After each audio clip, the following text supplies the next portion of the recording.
Hello বন্ধুরা, welcome to my channel স্বপ্নের শিশুয়ালয়। আমি চলে এসেছি আপনাদের জন্য একটি নতুন ভিডিও নিয়ে। এই যে সারা জুন মাস ধরে আমরা কি কি অ্যাক্টিভিটি পালন করব পোষণ অ্যাপে দেখে নিন এই ভিডিওতে। দেখুন, জুন মাস হচ্ছে 30 দিনে।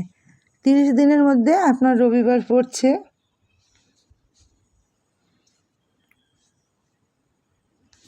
রবিবার পড়ছে 7 তারিখ, 14 তারিখ, 21 তারিখ এবং 28 তারিখ। 4টে রবিবার পড়ছে এবং একটি মহরমের জন্য 26 তারিখে ছুটি থাকছে।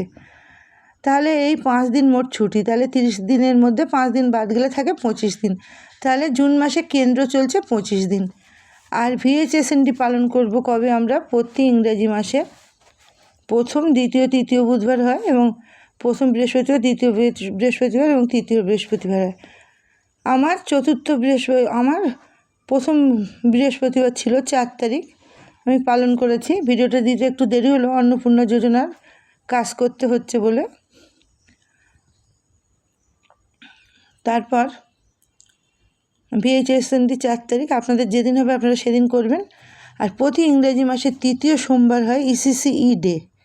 তাহলে 15 তারিখ হচ্ছে ECCE ডে, তৃতীয় সোমবার আমরা পালন করব। এবং চতুর্থ শুক্রবার সুপুষ্টি এবং অন্নপ্রাশন দিবস। এই মাসে যেহেতু পড়েছে অন্নপ্রাশন দিবস, প্রতি 3 মাস অন্তর পালিত হয়। 26 তারিখে পড়েছে, কিন্তু 26 তারিখ মহরমের ছুটি থাকার জন্য সম্ভবত 27 তারিখেই পালন করতে হবে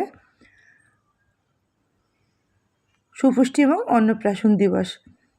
এবং আমরা CBEতে কিন্তু করার পর সঙ্গে সঙ্গে তুলে নেব, VHSNDও সঙ্গে সঙ্গে তুলে দিতে হবে। এবং ইংরেজি মাসের তৃতীয় সোমবার যে সুপুষ্টি, এই যে CBEতে ECCE ডে তুলে দিতে হবে, যে আমরা ECCE ডে পালন করব সেটাও সঙ্গে সঙ্গে CBEতে তুলে দিতে হবে। মিনিমাম 2টো CBE আপনাকে তুলতে হবে এবং VHSND তুলতেই হবে। আর 27 তারিখ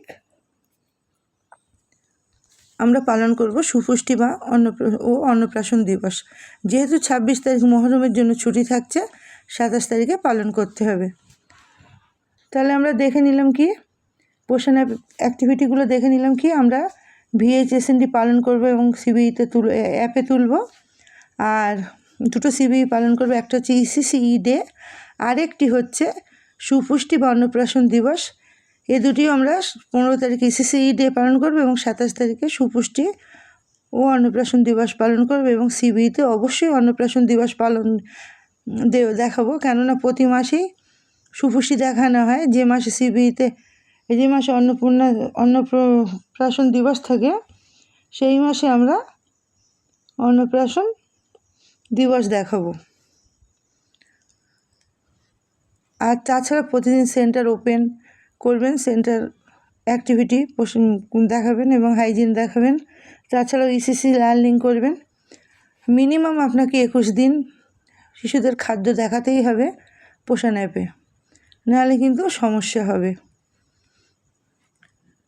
তাহলে এইভাবে কিন্তু আপনারা সারা জুন মাস ধরে পোষণ অ্যাক্টিভিটি করবেন এবং খাতায় প্রতিদিনের কাজ প্রতিদিন করবেন। হাইট, ওজন, হোম ভিজিট কোনো কিছু ফেলে রাখবেন না।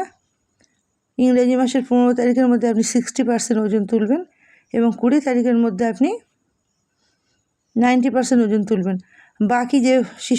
বাকি যে দিনগুলো থাকবে, যে কাজগুলো পড়ে থাকবে সেগুলো আপনি কমপ্লিট করবেন। 1 তারিখ না হলে কারণ নতুন নাম তুলবেন না, নাহলে তার 21 দিনের খাবার আপনি দেখাতে পারবেন না।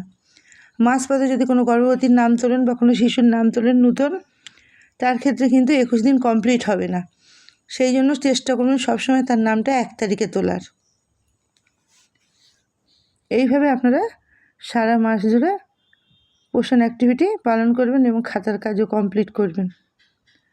তাহলে আজকে ভিডিওটি ছিল এই পর্যন্ত। যদি ভালো লাগে লাইক, কমেন্ট এবং শেয়ার করবেন এবং আমার চ্যানেলটিকে সাবস্ক্রাইব করে আমার সাথে থাকবেন, পাশে থাকবেন।